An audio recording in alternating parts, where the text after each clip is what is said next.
Hello बच्चों, कैसे हैं आप लोग। ये क्लास काफी लेट आ रहा हूँ वैसे इस बार मैं थोड़ा, एक्चुअली आपको नहीं पता, ये लगता 10-15-20 मिनट है, लेकिन इसमें एडिटिंग करने में, साउंड के इफेक्ट इधर उधर डालने में, इन सब में काफी टाइम हो जाता है। तो थोड़ा कभी कभी टाइम लग जाता है, 2-4 दिन लेट हो जाते हैं, लेकिन कोशिश करता हूँ मैं कि क्लास आपको अपडेट रहे और चीजें होती रहे।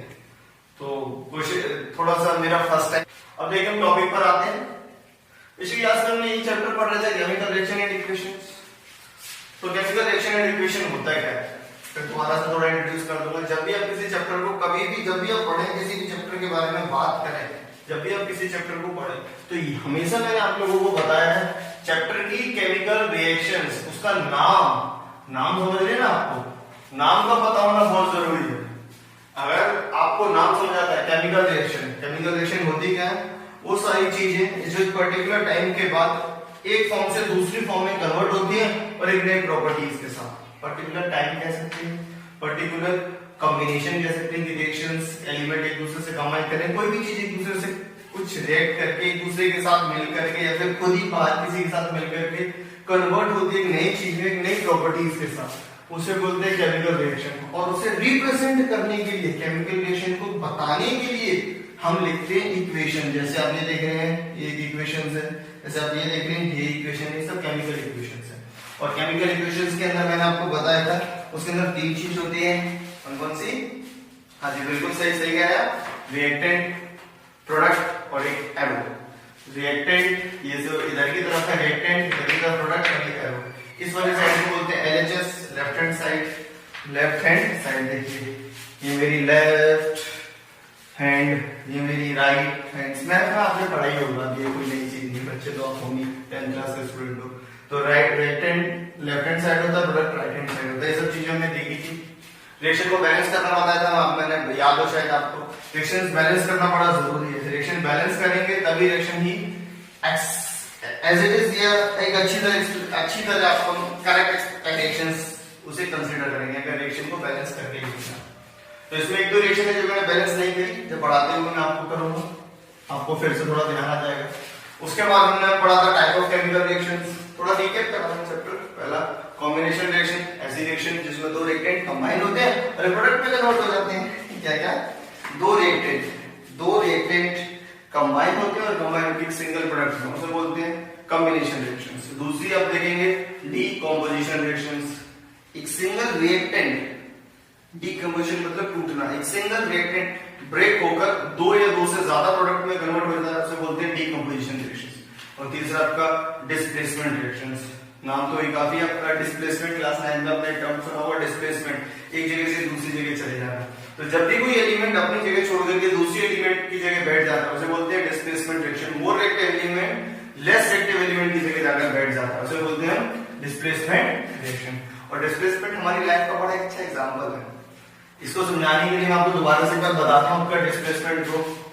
आपकी क्लास में बहुत से ऐसे बच्चे हैं जो अपने आपको बड़े बलवान समझते हैं। अच्छा, एक बच्चे का नाम लेता हूं मैं जिसकी मैं बात करूं। अच्छा, बच्चे का नाम ना लेकर के रहने दीजिए, किसी को और लगेगा।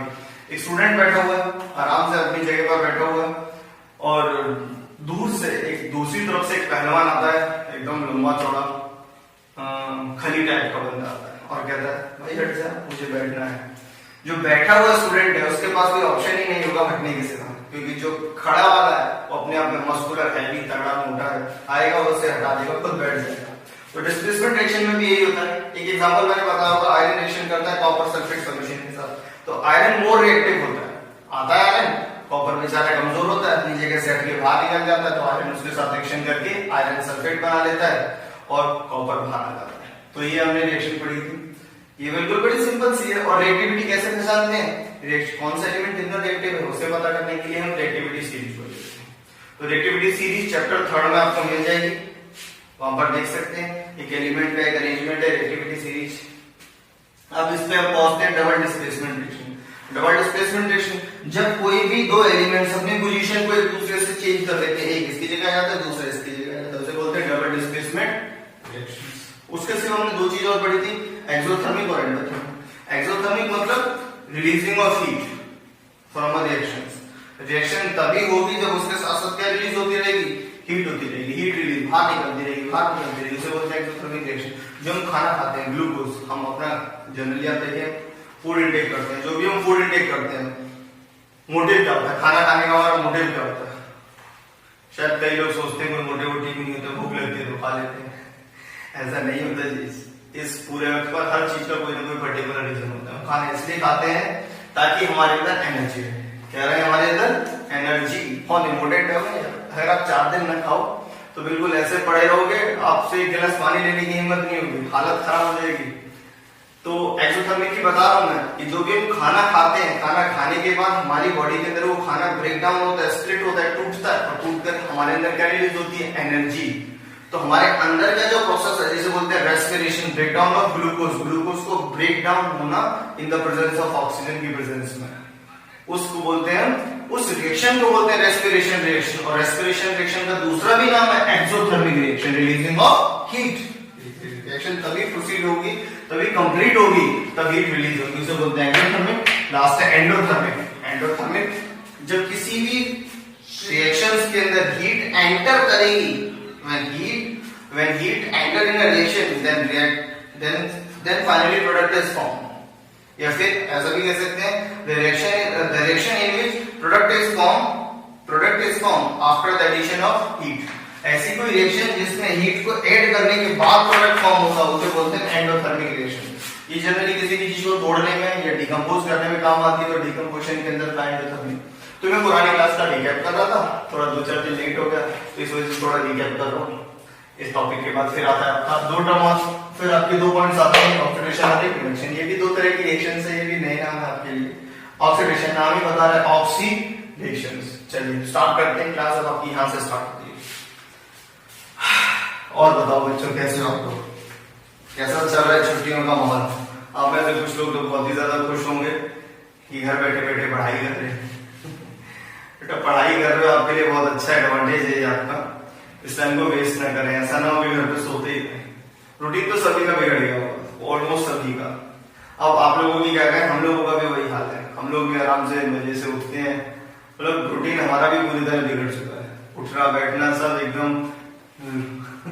अब ऐसा हो चुका है जैसे कि घड़ी देखना ही बंद हो गया, घड़ी और कैलेंडर बस पता लगता है तो न्यूज पे पता लगता है और कुछ नहीं। बहुत दिन ब दिन देखें बहुत डिस्टर्ब होता जा रहा है। अपना ध्यान रखें और प्लीज प्लीज घर पर ही रहें। ये समय बहुत बहुत ज्यादा अलर्टनेस का है, हंसी मजाक की बात नहीं है। ये बीमारी इतनी ज्यादा खतरनाक बीमारी है, अगर आप इसके बारे में थोड़ा चिंतन करें, सोचेंगे ना, तो आप अंदर से घबरा जाएंगे कि हो क्या रहा है। इसके अंदर इस तरह की सिचुएशन हो जाती है, आपके फैमिली वाले भी आपका साथ नहीं देते, लेकिन आपके लिए कोई बाहर आपको बचाने के लिए, आपको सिक्योर करने के लिए कोई बाहर अपनी जिंदगी खेल रहा है। पुलिस वाले हो गए, डॉक्टर्स हो गए, और ये अलग अलग तरह के वर्कर हो गए, हेल्थ वर्कर हो गए, सफाई कर्मचारी हो गए, इनकी रेस्पेक्ट करें। ये लोग आपको जिंदा रखने के लिए खुद को मौत के मुंह में डालते हैं। ये आज हमारे देश के अंदर एक आर्मी की तरह रोल प्ले कर रहे हैं। प्लीज इन लोगों की रिस्पेक्ट कीजिए और stay home and save your families. चलिए स्टार्ट करते हैं, ऑक्सीडेशन की बात करते हैं। बहुत जरूरी है टॉपिक ऑक्सीडेशन, जिसे आगे 11th में साइंस लेनी है ना, उसका तो ये समझ लें पूरे चैप्टर ही ऑक्सीडेशन रिएक्शंस का। चलिए स्टार्ट करते हैं। द रिएक्शंस इन विच, ऐसी रिएक्शंस जिसमें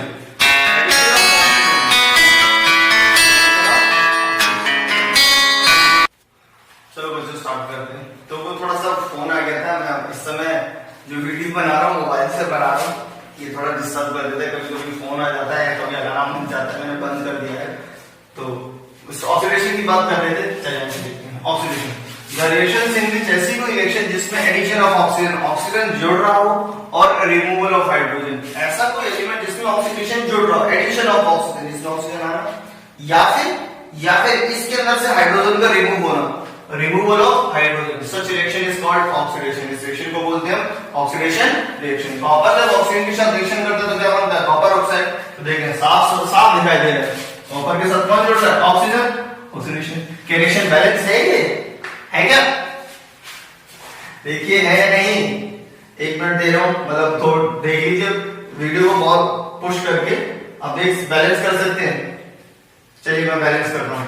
या कॉपर एक बैलेंस है, ऑक्सीजन 2, ऑक्सीजन 1 अनबैलेंस है। तो आगे मैंने क्या लगाया? 2। अब देखें ऑक्सीजन तो 2 हो गए, लेकिन कॉपर भी 2 हो गए, तो कॉपर को बैलेंस करने के लिए आगे क्या लगा दें? 2 हो गया बैलेंस। और इसमें कॉपर के अंदर क्या जुड़ रहा है, ऑक्सीजन, और क्या बन रहा है, कॉपर ऑक्साइड। इसे एक तरह की कॉम्बिनेशन रिएक्शन भी कह सकते हैं, बिल्कुल, दो रिएक्टेंट कंबाइन हो रहे हैं, लेकिन इसको ऑक्सीडेशन भी कहेंगे। अगर ऑक्सीजन किसके अंदर जुड़ता है तो उसका होता है ऑक्सीडेशन। यहाँ देखिए सोडियम ऑक्सीजन के साथ रिएक्शन कर रहा है, क्या बना रहा है, सोडियम ऑक्साइड। तो फिर वही बैलेंस है क्या रिएक्शन, देखें ऑक्सीजन एक, सॉरी सोडियम एक, सोडियम दो, ये पहले बैलेंस है, ऑक्सीजन दो, ऑक्सीजन एक। चलिए अब बैलेंस करते हैं। पहले स्टार्ट करते हैं आपका ऑक्सीजन, ऑक्सीजन दो है या ऑक्सीजन एक है, तो मैंने यहाँ लिख दिया दो। ऑक्सीजन कितने हो गए, दो, लेकिन सोडियम कितने हो गए, 2 2 4, सोडियम 4 हो गए, तो इसका आगे क्या लिख दूं मैं, 4Na। तो इस तरह से देखिए ये भी बैलेंस हो गया आपका। तो हम बात करेंगे अब आपका, तो हम बात करेंगे हम रिडक्शंस की। किसकी बात करेंगे हम, रिडक्शंस की। हाँ जी, बात करेंगे हम रिडक्शंस की। The reactions in which edition of hydrogen और रिमूवल ऑफ ऑक्सीजन, ऑक्सीजन का क्या होना आपका, रिमूवल होना आपका, उसे बोलते हैं हम रिडक्शन। एक मिनट बच्चे,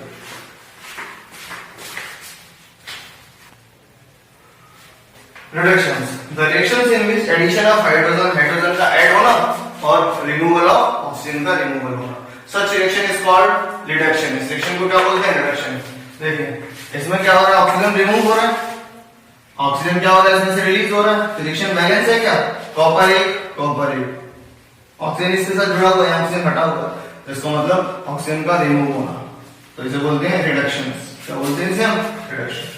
तो देखिए कॉपर एक, ऑक्सीजन एक, हाइड्रोजन दो,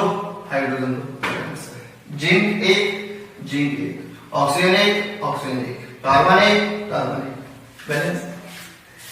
एक टर्म आया रिडॉक्स, अभी नए टर्म कहां से आएगा, रिडॉक्स मतलब अभी तो दो ही बात आपने। हाँ जी, ऐसी कोई रिएक्शन जिसमें ऑक्सीडेशन भी हो रहा हो, reduction. The reaction in which one element is oxidised, एक एलिमेंट ऑक्सीडाइज हो रहा है, and other element is reduce, और दूसरा एलिमेंट क्या हो रहा है आपका, रिड्यूस हो रहा है, such reaction is called redox